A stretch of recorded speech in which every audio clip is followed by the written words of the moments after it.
नीलोखेड़ी की सरदारी की बात नहीं है। 8 अक्टूबर को एक कमल का फूल नीलोखेड़ी से चंडीगढ़ जा रहा है।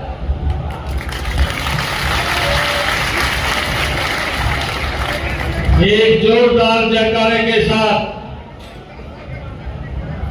विजय की संकल्प की मुट्ठी भींच करके ये आवाज दुनिया के सबसे लोकप्रिय नेता भारत के यशस्वी प्रधानमंत्री नरेंद्र मोदी जी को सुनाई दे कि आज नीलोखेड़ी की सरदारी ने यह संकल्प ले लिया है कि 8 अक्टूबर को कमल का फूल खिल करके चंडीगढ़ में जाएगा। एक जोरदार जयकारे के साथ भारत माता के बहुत बहुत धन्यवाद। मंच पर विराजमान आज के इस कार्यक्रम के आयोजक पूर्व में इस क्षेत्र के विधायक रहे भगवान दास कबीरपंथी जी, जिला के हमारे लोकप्रिय अध्यक्ष योगेंद्र राणा जी और अलीगढ़ सांसद से अलीगढ़ से हमारे बीच में हम सबका सहयोग करने के लिए आए हैं मेरे बहुत ही पुराने मित्र, लगातार तीसरी बार जो नरेंद्र मोदी जी को प्रधानमंत्री बनाने में अपनी भूमिका जिन्होंने अदा की है, तीसरी बार जो सांसद बने हैं, ऐसे हमारे इस करनाल जिला के प्रभारी सतीश गौतम जी मेरे बड़े पुराने मित्र हैं। जब मैं सांसद अभी लोकसभा में था तो हम दोनों मिलकर के एक कमेटी में गरीब लोगों के लिए काम करते थे। उसमें बड़ा सहयोग उस सतीश गौतम जी का मिलता था। हमारे बीच में हमारे जिला के प्रभारी भारतभूषण ज्ञान जी, प्रदेश भारतीय जनता पार्टी महिला मोर्चा की उपाध्यक्षा श्रीमती मीना चौहान जी, गुरमेश गोंडर जी और हमारे स्वच्छ भारत मिशन के चेयरमैन सुभाष चंद्रा जी, हमारे पूर्व में हरियाणा स्टाफ सिलेक्शन के सदस्य रहे अमरनाथ सोदा जी, हमारे बीच में चेयरमैन नगर निगम पूर्व में श्रीमती रेणुबाला जी, विधानसभा के प्रभारी कृष्ण गर्ग जी, जिला के महामंत्री सुनील गोयल जी, जिला के हमारे दूसरे महामंत्री जय भगवान जी, जिला के उपाध्यक्ष राजवीर शर्मा जी और हमारे विधानसभा के संयोजक शिवनाथ कपूर जी, हमारे नीलोखेड़ी मंडल के माननीय अध्यक्ष बलबीर मराठा जी, प्रवीण गुप्ता जी, निशिंग मंडल से हमारे महिपाल राणा जी, नीलदू मंडल से Karambir Sharma ji, rice mill association के प्रधान नरेश कुमार बंसल जी, जिला के हमारे अध्यक्ष संजय राणा जी, जिलाध्यक्ष ओबीसी मोर्चा राजेश सैनी जी और हमारे डीएससी समाज के सभी व्यक्तिगण और मंच पर विराजमान सभी पार्टी के पदाधिकारी और आज इस नीलोखेड़ी की इतनी भारी संख्या में गांव-गांव से बूथ-बूथ से आए हुए इतनी भारी संख्या में सभी महानुभाव मार्गदर्शक आप सबको दोनों हाथ जोड़ करके मैं राम राम करता हूं। आप सबका दिल से धन्यवाद करता हूं। आज इतनी भारी संख्या में हमारी मातृशक्ति भी आज मुझे और मेरी पार्टी को आशीर्वाद देने के लिए आई है। मैं विशेष रूप से मातृशक्ति को भी मैं प्रणाम करता हूं और हमारे सभी मंडलों के जिला के पदाधिकारी हमारे इधर बैठे हैं, इन सबको भी मैं दिल से धन्यवाद करता हूं। भाइयों, चुनाव शुरू हो गया है और 5 अक्टूबर को हम सब ने मिल करके कमल का बटन दबाना भी है, कमल का बटन दबवाना भी है।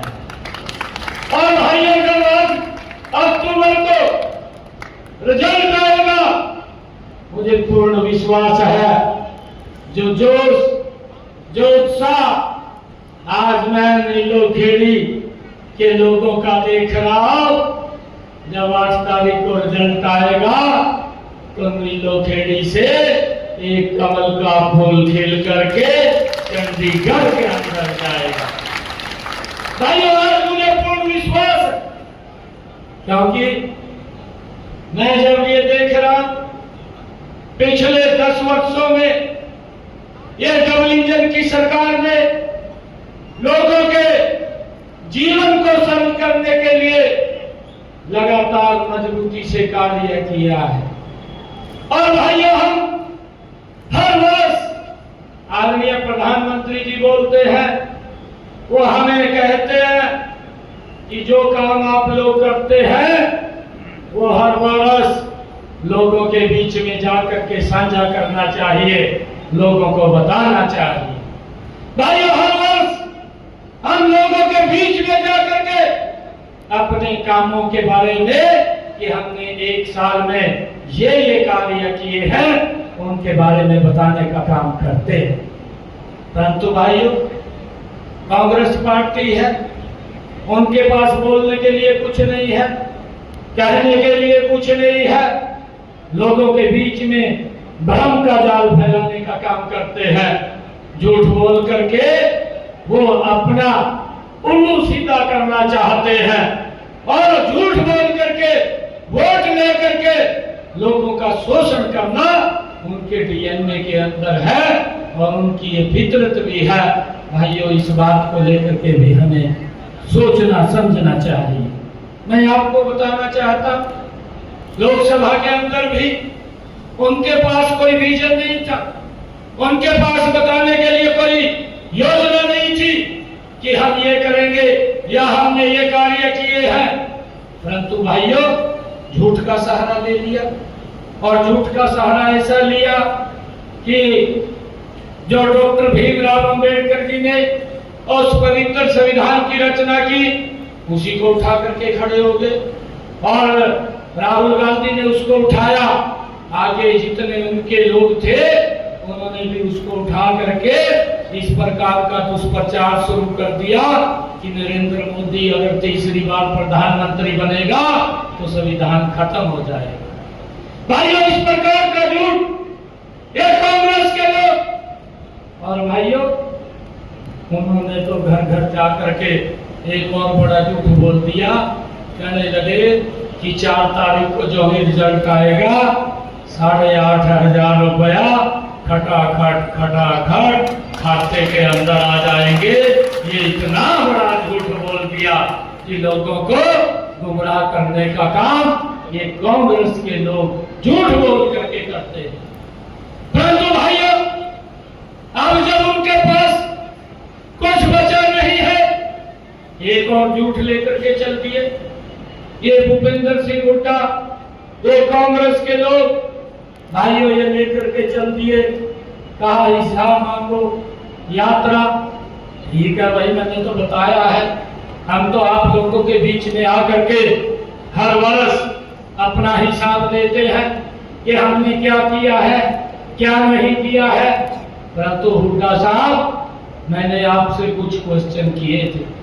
मैंने कहा था आप हिसाब मांगने तो चल दिए हैं, परंतु 10 वर्ष तक आपने भी हरियाणा प्रदेश के ऊपर शासन किया है, आप मुख्यमंत्री रहे हैं, आप भी 10 वर्षों में क्या क्या काम किया है, मेरे कुछ क्वेश्चन है, आप उनका उत्तर देने का काम करें। भाइयों 2 महीने हो गए, आज तक कोई जवाब नहीं है। हमारे पत्रकार साथी खड़े हैं, मैंने इनको भी कहा है कि आप लोग को कम से कम पूछ तो लें। ये भी कहीं कहीं पूछते हैं, और जब पूछते हैं तो कोई जवाब नहीं है, एक ही बात बोलते हैं, कहा बेरोजगारी बढ़ गई।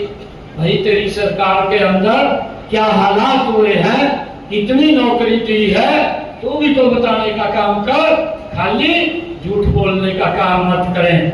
भाइयों इन्होंने जो हिसाब मांगो यात्रा लेकर के निकले हैं, भाइयों मुझे तो इनके ऊपर एक बात याद आती है कि जो ये लोग आज हिसाब मांगो यात्रा लेकर के निकले हैं, भाइयों एक कहावत मैंने पीछे भी कही थी, एक इनके ऊपर कहावत ये बैठती है कि दिल में कसक है। ये कांग्रेस के लोगों के ऊपर ये कहावत चरितार्थ होती है, दिल में कसक है, चेहरे पर नकाब लिए फिरते हैं। दिल में कसक है, चेहरे पर नकाब लिए फिरते हैं।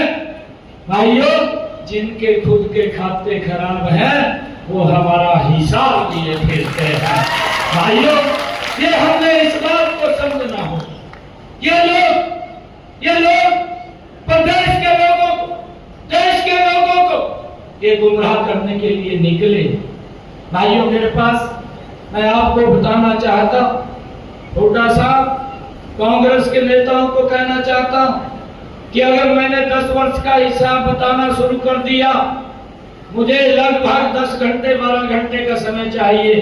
ये हमने क्या क्या काम हरियाणा के अंदर किए हैं, बिना रुके 10 घंटे भी मैं लगातार कामों के ऊपर बोल सकता हूं जो हमारी सरकार ने 10 वर्ष में काम किए।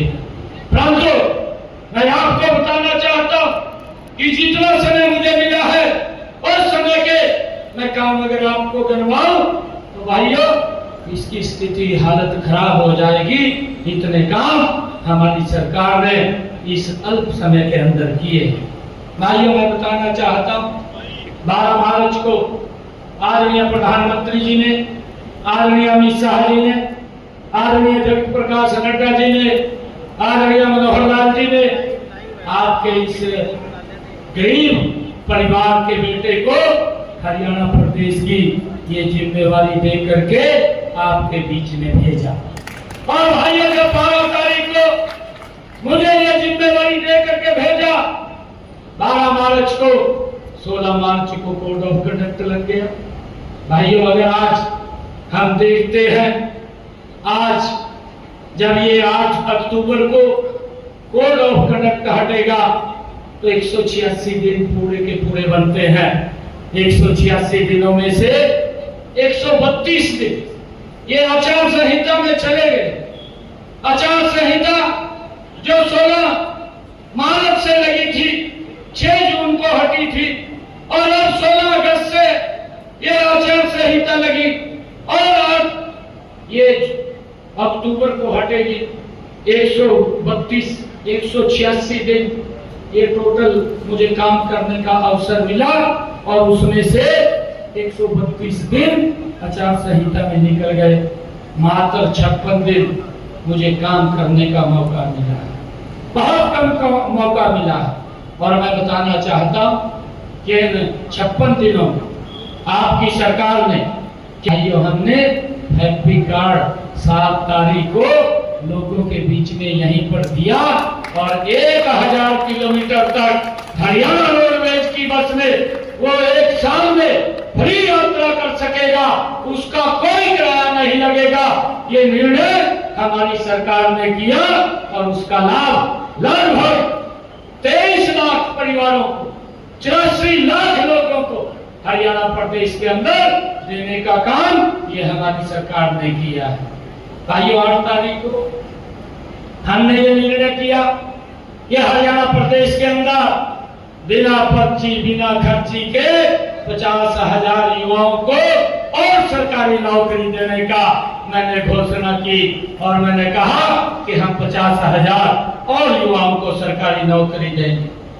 भाइयों, मैंने 9 तारीख को जो एक और निर्णय किया, ये भी बड़ा निर्णय था। ये हमारे हरियाणा प्रदेश के अंदर जो एससी और बीसी समाज की धर्मशालाएं थी हरियाणा प्रदेश के अंदर, उनको मैंने पंचकुला के अंदर एकत्र किया और उन सब के जो प्रमुख लोग थे उन सबको बुला करके एक समय के अंदर उनके बीच में बैठ करके 118 करोड़ रुपया उनके नवीनीकरण के लिए जारी करने का काम ये हमारी सरकार ने किया है।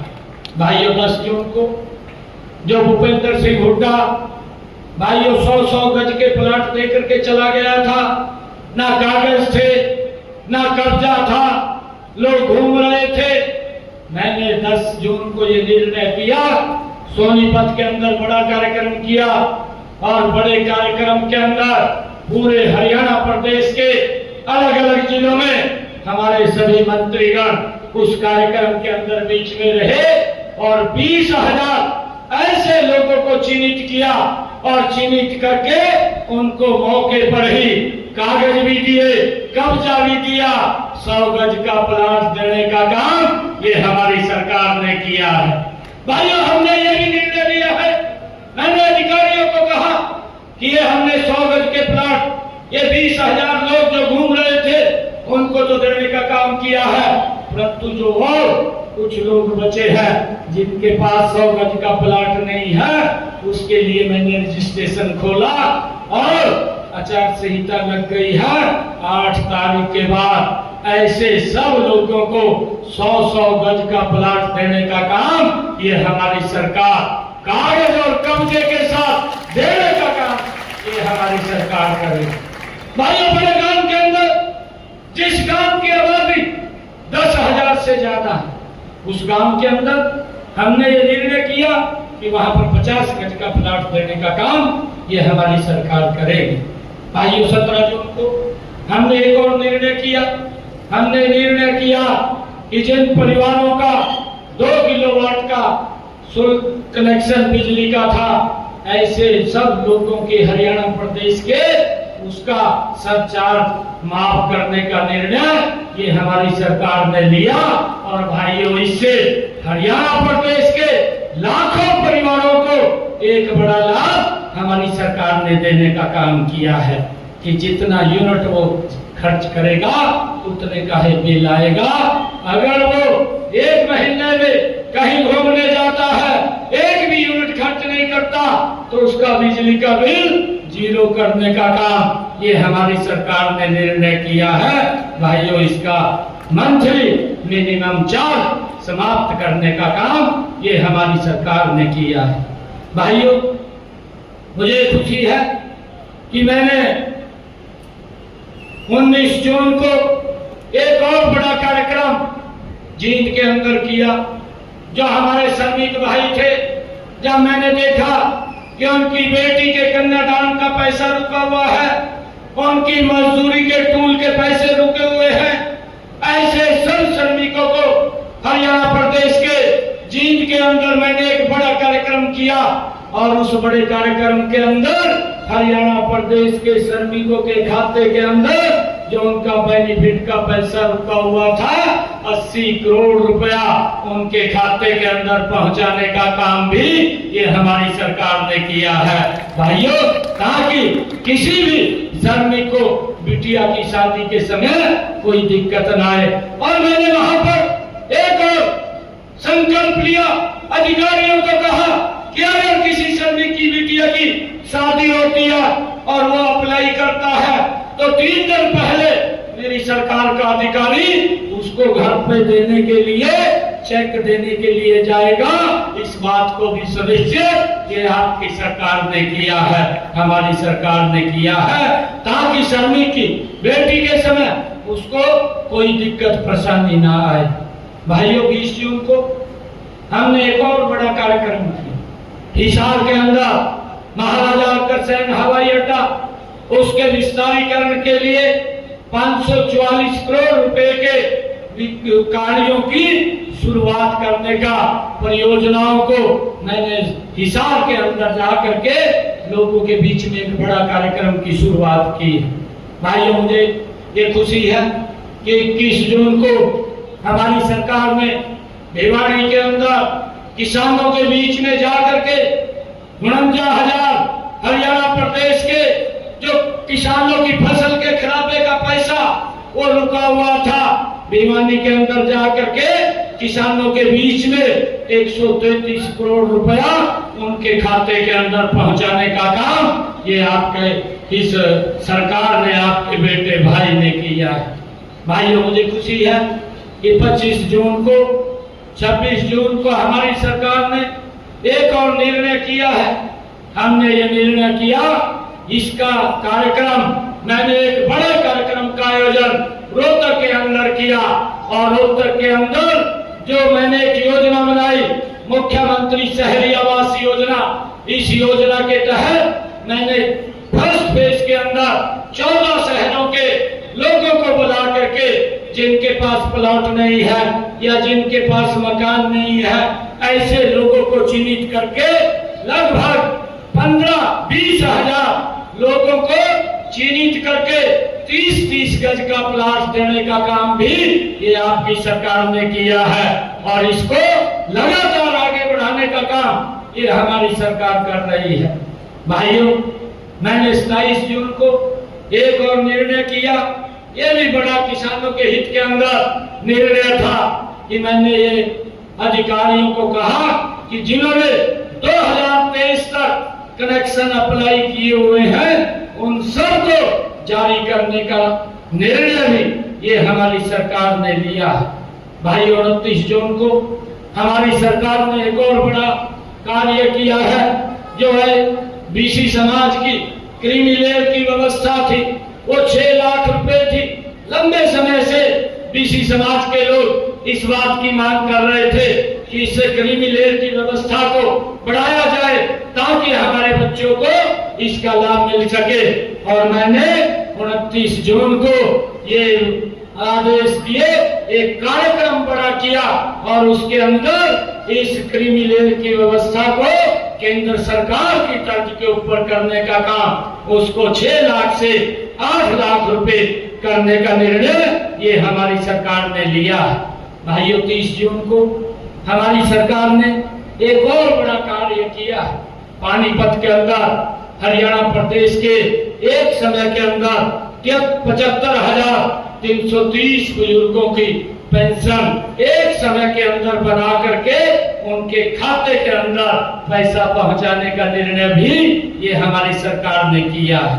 भाइयों, मुझे खुशी है 1 जुलाई को आपकी सरकार ने एक और बड़ा निर्णय किया। जितने हमारे हरियाणा प्रदेश के अंदर HKRN के कर्मचारी थे या पार्ट 1 के थे, पार्ट 2 के थे, कॉन्ट्रैक्ट बेस पर लगे हुए थे, एक कलम से आपकी सरकार ने जिनको 5 साल हो गए थे उनको पक्का करने का काम आपकी सरकार ने किया है। ऐसे 1,20,000 कर्मचारियों को हमारी सरकार ने सुरक्षित करने का ये निर्णय एक कलम से किया है। इसका बड़ा लाभ हमारे HKRN के कर्मचारियों को मिला। और भाइयों, हमने उनकी सैलरी भी 8% बढ़ाने का निर्णय भी हमारी सरकार ने लिया। मुझे खुशी है कि हमने लगातार, हमारे सरपंच भाई भी इस बात की मांग कर रहे थे कि हमारी जो विकास कार्य की लिमिट है वो 5 लाख रुपए की है, आप इसको बढ़ाएं और इसको बढ़ा करके ताकि हम गांव का विकास का कार्य कर सकें। मैं लगातार सरपंचों के साथ बैठा, अधिकारियों के साथ बैठा और ये निर्णय हमारी सरकार ने किया कि अगर सरपंच अपने गांव के अंदर विकास कार्य करवा सके तो उसकी 5 लाख से लिमिट को बढ़ा करके 21 लाख रुपए करने का निर्णय भी एक बड़ा कार्यक्रम सरपंचों का कुरुक्षेत्र में करके हमने वहां पर निर्णय किया और उनको इस बात का हमने लाभ पहुंचाने का काम किया ताकि गांव के विकास को हम गति से आगे बढ़ा सके। भाइयों, हमने 3 जुलाई को एक और निर्णय किया, जो हमारे शहरी और ग्रामीण सफाई कर्मचारी थे उनका वेतन में भी 1000 रुपए बढ़ाने का निर्णय हमारी सरकार ने लिया है। भाइयों, 5 जुलाई को हमने एक और निर्णय किया कि हरियाणा प्रदेश के अंदर 4000 नए बच्चों के प्ले स्कूल खोलने का निर्णय भी हमारी सरकार ने 5 जुलाई को लिया है। भाइयों, मुझे ये बताते हुए बड़ी खुशी हो रही है कि ये विपक्ष के लोग, ये कांग्रेस के लोग लगातार अग्निवीर को लेकर के ये सवाल उठाते रहे। राहुल गांधी साहब भी और नीचे के यहाँ के लोग भी, क्योंकि हमारा हरियाणा प्रदेश ये वीरों का प्रदेश है। यहाँ से प्रदेश की आर्मी के अंदर लगभग 10% की संख्या हमारे हरियाणा प्रदेश के जवान उसके अंदर है। हमने, हमारी कैबिनेट ने, हमारी सरकार ने ये निर्णय लिया कि जो अग्निवीर हमारा हरियाणा प्रदेश से अग्निवीर के अंदर जाएगा और 4 साल के बाद जब वापिस आएगा तो हरियाणा सरकार में नौकरी देने का काम वो प्राथमिकता के आधार के ऊपर करेगी। ये निर्णय भी हमारी सरकार ने लिया है। किसी भी अग्निवीर को हम खाली नहीं रहने देंगे और उनको 10% का आरक्षण हमने हर नौकरी में देने का निर्णय ये हमारी सरकार ने किया है। भाइयों, हमने ये भी निर्णय किया, हमारी सरकार ने 4 अगस्त को ये हमारे किसानों का, अंग्रेजों के समय का एक अभियान किसानों के ऊपर लगता था और उनके ऊपर 133 करोड़ रुपए का बकाया था, उनको नोटिस जा रहे थे। मैंने 4 अगस्त को एक निर्णय किया कि अंग्रेजों के समय का जो अभियान है इसको पूर्ण रूप से खत्म करने का निर्णय ये आपकी सरकार ने लिया और 133 करोड़ रुपया भी माफ करने का काम ये आपकी सरकार ने किया है ताकि लोगों को इसका लाभ मिल सके। भाइयों, 5 अगस्त को हमने एक और निर्णय किया। हमने ये निर्णय किया कि हरियाणा प्रदेश के किसान की 100% फसल MSP पर खरीदने का काम ये हरियाणा सरकार करेगी। भाइयों, ये निर्णय देश के अंदर ये पहला हरियाणा ऐसा राज्य है जो 100% किसानों की फसल MSP पर खरीदने का काम कर रही है। भाइयों, हमने हरियाणा प्रदेश के गौशालाओं के सभी प्रतिनिधियों को पंचकुला के अंदर 6 अगस्त को बुला करके एक निर्णय किया कि अगर कोई व्यक्ति गौशाला खोलना चाहता है उसको कोई CNU लेने की आवश्यकता नहीं है, उससे मुक्ति देने का काम किया और करोड़ों रुपया उस दिन उनके खाते के अंदर पहुंचाने का काम ये हमारी सरकार ने किया है।